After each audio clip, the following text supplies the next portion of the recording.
ಸೀಮೆಗೆ ಪ್ರಥಮ ವಂದ್ಯನಾಗಿರುವಂಥ ಅಡೂರು ಶ್ರೀ ಮಹಾಲಿಂಗೇಶ್ವರ ದೇವರ ಸನ್ನಿಧಿಯಲ್ಲಿ 450 ವರ್ಷಗಳು ನಿಂತಿದ್ದಂತಹ ಶ್ರೀದೇವರ ಮೂಲ ಸನ್ನಿಧಿಯಾಗಿರುವಂಥ ಕವಡಿಂಕಾನದ ಯಾತ್ರೆ 2013ರಲ್ಲಿ ಸೀಮೆಯ ಸಮಸ್ತ ಭಕ್ತಾದಿಗಳ ಸೇರುವಿಕೆಯೊಂದಿಗೆ ಅತ್ಯಂತ ವಿಜೃಂಭಣೆಯಿಂದ ಸಂಪನ್ನಗೊಂಡಿತು. 12 ವರ್ಷ ಕಳೆದು 2025ನೇ ಇಸವಿಯಲ್ಲಿ ಮತ್ತೊಮ್ಮೆ ಆ ಕವಡಿಂಕಾನ ಯಾತ್ರೆಯನ್ನು ಮಾಡುವಂಥ ಸೌಭಾಗ್ಯ ಸೀಮೆಯ ಸಮಸ್ತ ಭಕ್ತರ ಪಾಲಿಗೆ ಒದಗಿ ಬಂತು. ವಿಶೇಷವಾಗಿ ಈ ಕವಡಿಂಕಾನ ಯಾತ್ರೆಯ ನೇತೃತ್ವವನ್ನು ವಹಿಸುವವರು ಬ್ರಹ್ಮಶ್ರೀ ವಾಸುದೇವ ತಂತ್ರಿಗಳು. ಅವರಿಗೆ ಈಗ 70 ವರ್ಷ ವಯಸ್ಸಾಗಿದೆ. ಈ ಇಡೀ ವಯಸ್ಸಿನಲ್ಲಿ ಯಾತ್ರೆ ಕಷ್ಟವಾದಿತ್ತು ಅಂತ ಹೇಳುವಂಥ ಭಾವನೆ ಇತ್ತು. ಆದರೆ ದೇವರ ದಯದಿಂದ ಯಾವುದೇ ರೀತಿಯ ವಿಘ್ನಗಳಿಲ್ಲದೆ ಇವತ್ತು ಬೆಳಿಗ್ಗೆ ಬ್ರಾಹ್ಮಿ ಮುಹೂರ್ತದಲ್ಲಿ ಶ್ರೀದೇವರ ನಡೆಯಲ್ಲಿ ಪ್ರಾರ್ಥಿಸಿ ಕವಡಿಂಕಾನ ಮೂಲ ಕ್ಷೇತ್ರದ ದರ್ಶನ ಮಾಡಿ ಅಲ್ಲಿ ದೇವರಿಗೆ ಪೂಜೆಯನ್ನು ಕೂಡ ಮಾಡಿ ಅಲ್ಲಿಂದ ಮೃತ್ತಿಕಾ ಪ್ರಸಾದವನ್ನು ತಂದು ದೇವರ ಸನ್ನಿಧಿಗೆ ಸೇರಿಸಲಿಕ್ಕಿರುವಂಥ ಸೌಭಾಗ್ಯ ಒದಗಿ ಬಂತು.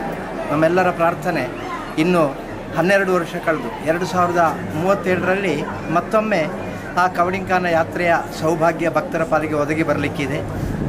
ಆ ಸಂದರ್ಭದಲ್ಲಿ ಕೂಡ ಬ್ರಹ್ಮಶ್ರೀ ವಾಸುದೇವ ತಂತ್ರಿಗಳ ನೇತೃತ್ವ ವಹಿಸಿದರೆ ಒಂದು ವೇಳೆ ಕುಂಟಾರು ತಾಂತ್ರಿಕ ಪರಂಪರೆಯಲ್ಲಿ 3 ಸಲ ಕವಡಿಂಕಾನ ಯಾತ್ರೆ ಮಾಡಿದಂಥ ಕೀರ್ತಿ ಅವರಿಗೆ ಸಲ್ಲುತ್ತದೆ.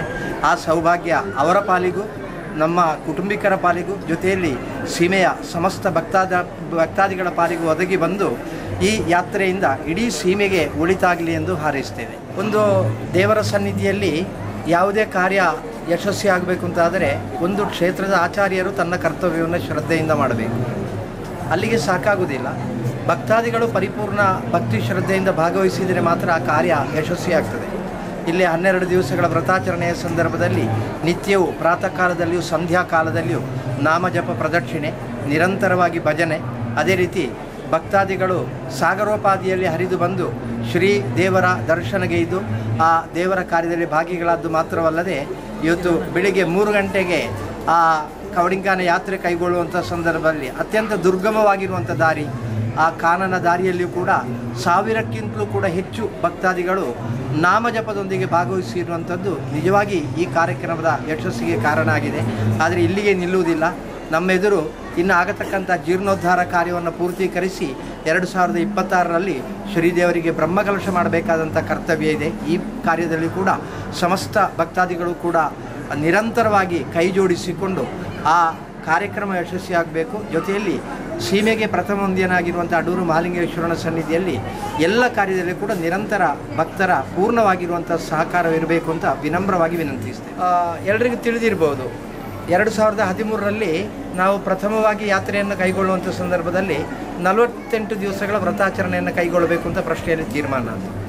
ಆ 48 ದಿವಸಗಳ ವ್ರತಾಚರಣೆ ಈ ಅಡೂರಿನಲ್ಲಿ ಹೇಗಿತ್ತು ಅಂದರೆ ಜಾತಿ ಮತ ಭೇದ ಇಲ್ಲದೆ ಹಿಂದೂಗಳು, ಇಲ್ಲಿರುವಂಥ ಮುಸಲ್ಮಾನರು ಎಲ್ಲರೂ ಕೂಡ ಸಸ್ಯಾಹಾರವನ್ನು ಸೇವಿಸಿಕೊಂಡು ಎಲ್ಲಿವರೆಗೆ ಅಂದರೆ ಇಲ್ಲಿ ಮೀನು ವ್ಯಾಪಾರ ಮಾಡ್ತಾ ಇದ್ದಂಥ ಮುಸಲ್ಮಾನ ಬಂಧುಗಳು ಆ 48 ದಿವಸಗಳ ಕಾಲ ಆ ವ್ಯಾಪಾರವನ್ನೇ ನಿಲ್ಲಿಸಿದರು. ಯಾಕೆಂದರೆ ಶ್ರೀದೇವರ ಕಾರ್ಯ ಸಾಂಗವಾಗಿ ನೆರವೇರಬೇಕು ಅಂತ. ಅದು ಇಡೀ ಸೀಮೆಯಲ್ಲಿ ಮಾತ್ರ ಅಲ್ಲ, ಮೊತ್ತ ಭಾರತದಾದ್ಯಂತ ಅದು ಪ್ರಚಾರ ಆಗಿದೆ. ಈ ರೀತಿ ಒಂದು ಭಕ್ತರು ತೊಡಗಿಸಿಕೊಳ್ಳುವ ಕ್ರಮ ಇದೆ ಅಂತ. ಅದೇ ರೀತಿ ಈ 2025ರಲ್ಲಿಯೂ ಕೂಡ 12 ದಿವಸದ ವ್ರತಾಚರಣೆ ಕೈಗೊಳ್ಳುವಂಥ ಸಂದರ್ಭದಲ್ಲಿ ಇಡೀ ಗ್ರಾಮವೇ ಆ ವ್ರತಾಚರಣೆಯಲ್ಲಿ ಪಾಲ್ಗೊಂಡಿತ್ತು. ಅವರೆಲ್ಲರೂ ಕೂಡ ಶುದ್ಧ ಸಸ್ಯಾಹಾರಿಗಳಾಗಿದ್ದರು. ಇಲ್ಲಿ ಜಾತಿ ಮತ ಭೇದ ಇಲ್ಲದೆ ಎಲ್ಲರೂ ಕೂಡ ಆ ವ್ರತಾಚರಣೆಯಲ್ಲಿ ಪಾಲ್ಗೊಂಡದ್ದು ನಿಜವಾಗಿಯೂ ಈ ದೇವರ ವೈಶಿಷ್ಟ್ಯ ಅಂತಲೇ ಹೇಳಬೇಕು. ಅಲ್ಲದಿದ್ದರೆ ಮತೀಯವಾಗಿರತಕ್ಕಂಥ ಚಿಂತನೆಯೊಂದಿಗೆ ನಮ್ಮ ಧರ್ಮ ಕಾರ್ಯವನ್ನು ವಿರೋಧಿಸುವರ ಗುಂಪು ಸಮಾಜದಲ್ಲಿದೆ. ಆದರೆ ಅದೊಂದು ಇಲ್ಲದೆ ಎಲ್ಲ ಭೇದ ಮರೆತು ಶ್ರೀ ಮಹಾಲಿಂಗೇಶ್ವರನ ಸನ್ನಿಧಿಯಲ್ಲಿ ಆಗುವ ಕಾರ್ಯದಲ್ಲಿ ತೊಡಗಿಸಿಕೊಳ್ಳಬೇಕಾದ್ದು ಗ್ರಾಮಸ್ಥರಾಗಿ ನಮ್ಮ ಕರ್ತವ್ಯ ಎಂಬ ಭಾವನೆಯೊಂದಿಗೆ ಇಲ್ಲಿಯ ಸಮಸ್ತ ಭಕ್ತರು ಸೇರಿಕೊಂಡಿರುವಂಥದ್ದು ವಿಶೇಷ. ಇದೇ ಸಂಸ್ಕಾರ ಸಂಪ್ರದಾಯ ಈ ಕ್ಷೇತ್ರದಲ್ಲಿ ಇನ್ನೂ ಮುಂದುವರೆಯಲಿ. ಮಾತ್ರ ಅಲ್ಲ, ಈ ಪ್ರದೇಶದ ಎಲ್ಲ ಕ್ಷೇತ್ರಗಳಲ್ಲಿಯೂ ಕೂಡ ಈ ರೀತಿಯ ಬಾಂಧವ್ಯ ಜಾಗೃತವಾಗಲಿಕ್ಕಿರುವಂಥ ಅನುಗ್ರಹ ಪ್ರಾಪ್ತಿಯಾಗಲಿ ಅಂತ ಪ್ರಾರ್ಥಿಸ್ತೇನೆ.